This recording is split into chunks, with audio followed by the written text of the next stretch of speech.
Tyler, where you have a kicker who established to some degree, who misses a whole year, and now is trying to get it all the way back? And how do you approach trying to get him back to where he was?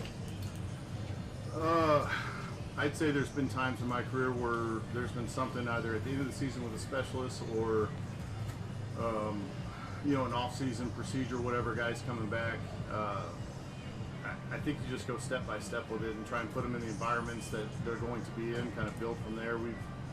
We've done some individual stuff. We've done some team things so far. It hadn't worked out for us to be on the field quite yet. That'll happen later on this week, and then again at the stadium.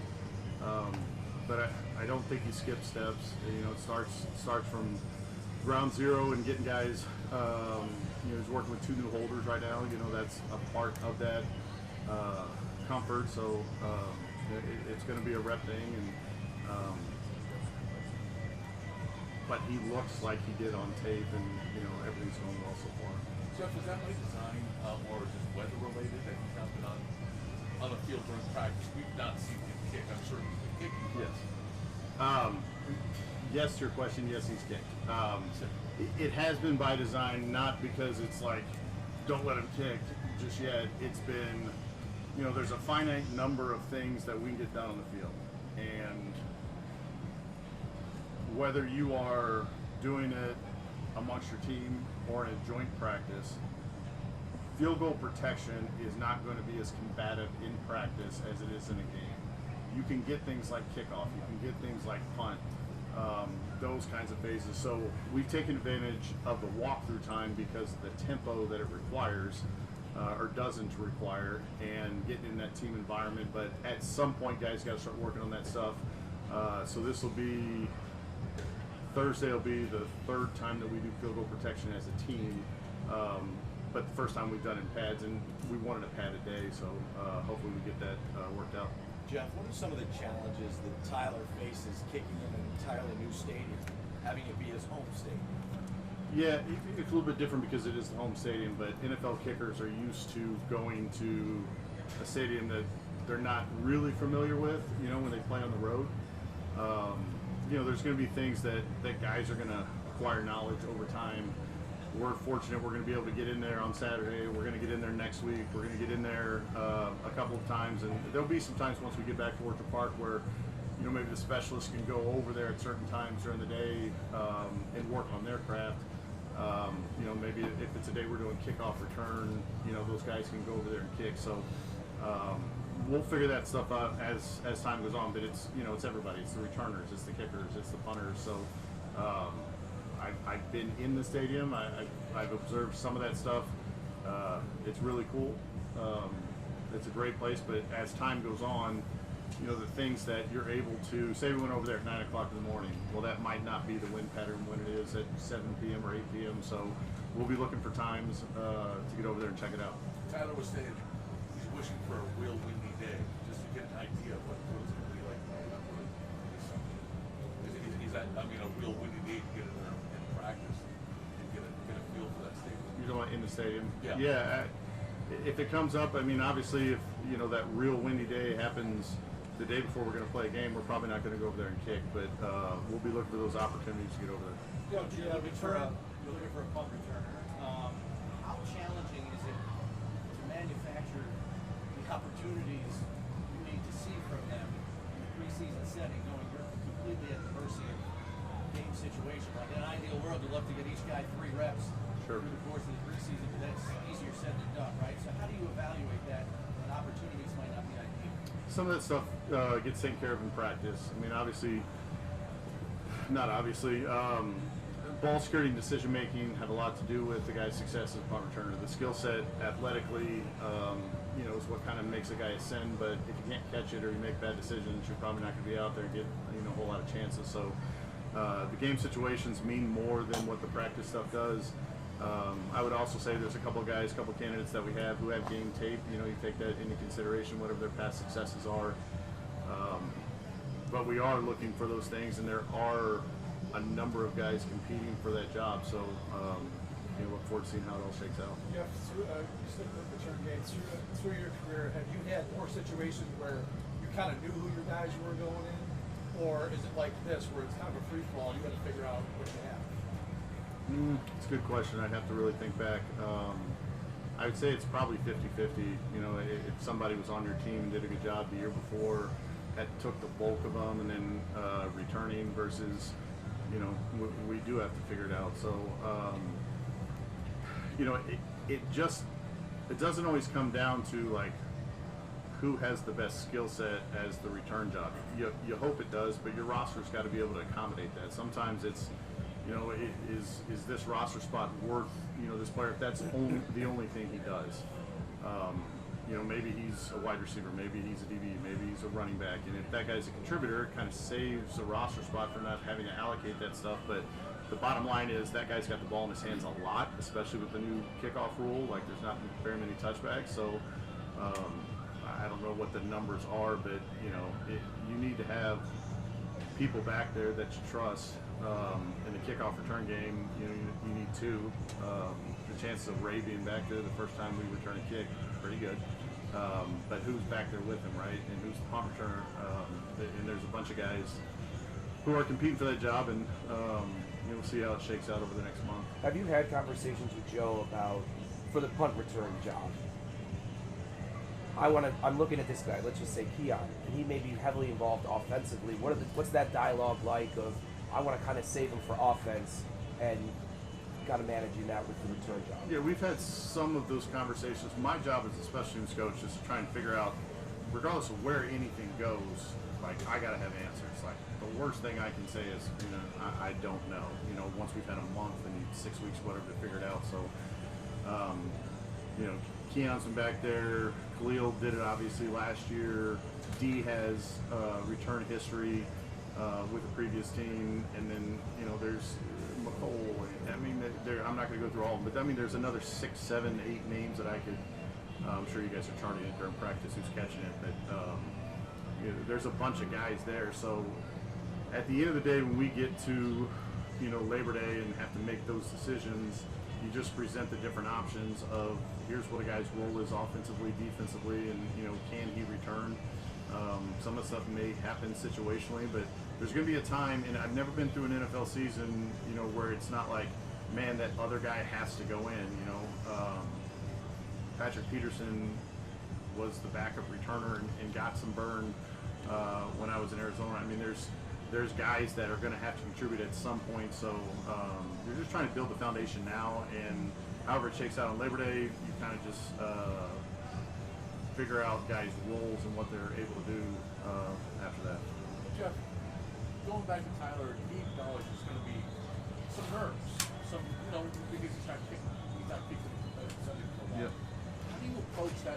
How do you see him kind of like work his confidence and mentality back to where it needs to be, and knowing that that first kick is going to be his first kick?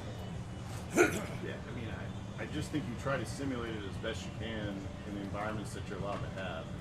Team settings, you know, in the stadium, in preseason games. You know, generally speaking, those guys, there was a first kick for him in college. There was a first kick for him in the NFL. There's a first kick, you know, throughout the season. Guys have ways of getting themselves mentally and physically ready for that. I'm just trying to coach the guys in front of him, you know, make sure he's protected, you know, snaps good, holds good, those kinds of things, and just let the natural talent take over when he puts his foot in the ball. Tyler's had a lot of different fielders throughout his career. What are your conversations like with him and building that trust with both of the punters here, and like how do you evaluate that? It's a good question. I do think that the more time goes on and the more guys that he's had to work with in the past, that helps all of us say, okay, here are the things, here are kind of the check marks, that, like the non-negotiables, right? The ball needs to be down here so we can see it, and, you know, snap, and like all of those types of things. It is a rep thing, and when you have two guys working with them at the same time, what I've tried to do is, at least so far, is today's Tommy's day to hold, today's Mitch's day to hold, and try not to, you know, get both guys involved as we can. That may change as time goes on, where we'll have to mix in, but try to let him solidify that part of it, because they both do a good job, but you know, it's different. You're working with a different person, so you try and make it as similar as you can between the two guys, so that Tyler's reps are the same all the time. Hey Jeff, what is Tommy's biggest challenge in transitioning from college to pro and everything, the mental? Yeah, it's another good question. So,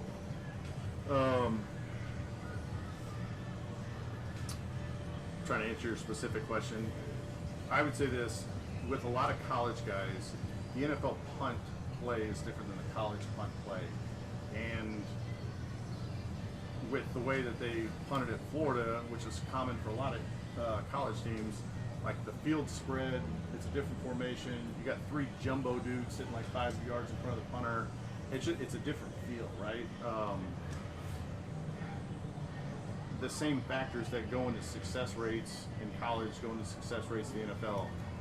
Efficiency, getting the ball off, hang time, directional placement. He's going to do some of those same things here as what he did there. He's just got better guys, more consistent with the, weight on the ball. So it's not a night and day difference in terms of what we're asking him to do, but receiving the ball, it just looks and feels different because where guys are allocated in terms of formations, that part is different. Coach, every head coach has their preferences for what they're willing to allocate their special teams coordinators in terms of, hey, I can give you four guys for the big 4 units, Sure. et cetera, et cetera. Good lingo, big Talk 4, about yeah. What has Joe communicated to you in terms of what will be available to you in terms of 53-man rosters? We've talked in very general senses, and we had a conversation during the walkthrough yesterday in the office, the other day. It is a long time till opening day, and what I've learned is it's not really worth talking about specific situations now, because whether it's 2 or 3 injuries or a guy that you weren't expecting really ascends, I just keep talking about the puzzle that you got to put together and kind of how it all fits together. When I'm talking about roster makeup, we had a meeting with the personnel part. I did sometime last week, and they had me talk about some of the things we've looked for in players and roster comp and those types of things. I look at things in, you have perimeter body types and you have kind of interior body types. So it's how that, I keep using the word puzzle. I've never said puzzle this many times in 5 minutes, but it's how do the tight ends fit in with the outside linebackers and the inside backers? How the wide receivers offset the corners and the safeties. Some running backs are kind of tweener guys, some safeties can be tweener guys, but it's so long. You try and get as many guys reps so you can say, this is what I think this guy's strength is, this is what I think he struggles with. If we make this decision, this is where this has got to come from. So we have had conversations, but I would tell you it's been pretty general. It's not like, hey dude, you got 4 roster spots, do with it what you want. So the short answer is TBD, but when, I guess, you and Joe want to have those answers in concrete form, can you push it to Labor Day? Because you want to also get reps with the guys you're going to have, Sure. if that makes sense. So Yep. is there like a point in time, like, hey, by the time we get through that second preseason game, you want to feel pretty good about who our people are and then just hope they stay healthy? I think it's pretty close. By the time we get done with the joint practice, I think it's pretty close where you can kind of see it's not 12 different roster battles.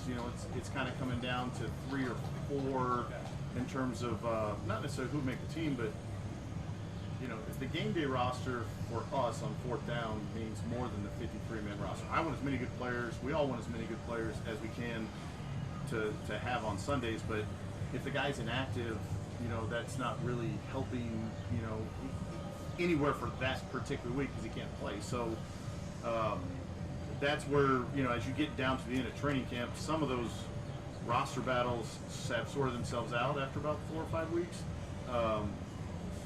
But then the game day roster decisions, are fluid throughout the season. Way to go, guys. Thanks.